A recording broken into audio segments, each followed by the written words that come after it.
Muhammad wa ala alihi wa man tabi'ahum fi ihsan ila yaumil. Sungguh hanya kepada Allah kita panjatkan puji syukur kita. Allah yang menghamparkan bumi dan meninggikan langit tanpa tiang. Allah yang mempergilirkan siang dan malam.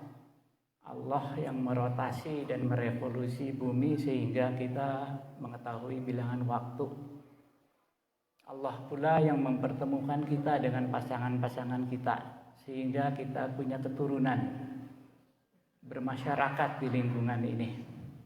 Pendek kata, Allah yang senantiasa memenuhi kebutuhan kita. Shalawat serta salam semoga senantiasa tercurah dari junjungan Nabi besar kita Muhammad sallallahu alaihi wasallam beserta keluarganya, para sahabatnya, para tabi'in yang telah mendahului kita, dan semoga sampai juga pada kita selaku umat yang sedang mencoba mengikuti jejak dakwahnya. Hadirin jamaah subuh rahimakumullah.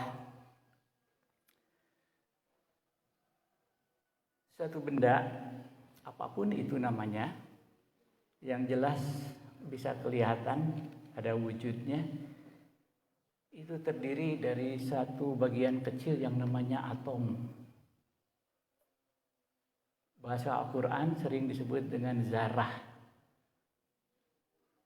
May ya'ma misqala dzarratin syarran yarah. May ya'ma misqala dzarratin syarran yarah. Sebesar zarah, sekecil apapun itu yang dilakukan, kalau itu kebaikan pasti akan dibalas Allah. Demikian pula sekecil zarah pun kejahatan itu pasti dapat balasan dari Allah. Di dalam tafsir terjemahan Kemenag, zarah sering diartikan dengan atom. Kita pernah mungkin belajar di SMP ataupun di SMA dimensi dari atom. Sesungguhnya atom sendiri terdiri dari inti atom yang disebut dengan proton dan neutron, dengan orbit elektronnya mengelilingi inti tersebut. Nah, ukuran atom sendiri itu 10 pangkat minus 10 meter.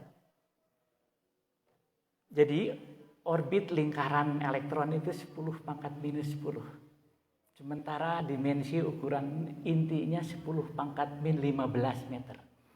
Jadi perbandingannya itu 1:10 pangkat minus 5. Kalaulah inti yang berupa proton dan neutron itu kita ibaratkan 1 cm. 1 cm sama dengan kelereng. Kalau inti sebesar itu, di mana elektron letaknya? Kalikan 1 cm dengan 10 pangkat 5. 1 kilometer. Jadi kalau di sini ada kelereng itu ibaratkan sebagai inti atom, maka elektron itu mengitarinya itu 1 kilometer orbitnya. Subhanallah. Yang menentukan unsur-unsur kimia itu jumlah protonnya. Contoh, hidrogen 1 proton, H1.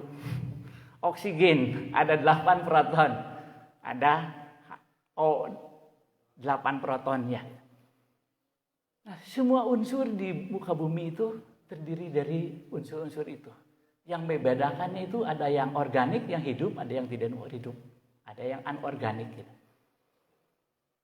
Struktur mikroskopis sebagai dimensi dari atom yang terdiri proton, neutron, dan elektron ini juga terlihat dalam struktur makroskopis dari alam semesta. Sebagai contoh, bumi hanya salah satu planet kerdil di alam semesta ini, nggak ada artinya dibandingkan luasnya alam semesta. Jangankan alam semesta, dengan struktur tata surya kita aja, bumi kita itu tidak istimewa. Bumi yang kita huni itu hanya 1/100 dari bintang matahari dimensinya. Jadi matahari itu sebesarnya 100 kalinya bumi kita. Analoginya begini, seandainya di ruangan masjid ini kita ibaratkan ada matahari dengan diameter 1 meter lah, biar gampang. Maka bumi kita ukurannya itu tidak lebih dari 1 cm. 1 kelereng. Kalau mataharinya 1 meter. Di mana letak bumi? 100 meter dari masjid ini. Kira-kira di ujung jalan Pondok Mutiara 1 ini. Ada kelereng 1 cm mengitari masjid kita ini sebagai matahari. Kita hidup di permukaan yang kecil, permukaan kelereng itu. Tapi terkadang kita berjalan dengan angkuhnya di permukaan kelereng gitu. Ini hanya 1 contoh bintang. Di mana letaknya Neptunus sebagai anggota terakhir tata surya kita? Itu letaknya kira-kira di pusdiklat topografi. Berapa besarnya? 3 cm. Kalau matahari ada di tengah-tengah masjid ini, diameternya 1 meter. Nah, struktur yang makroskopis, yang analogi dengan mikroatom itu sering kita tidak pikirkan. What behind the fake? Ada apa sesuatu di sana? Luar biasanya. Masa matahari dengan anggotanya, planet, meteor, dan segala isinya, itu terdistribusi 99,9% di matahari.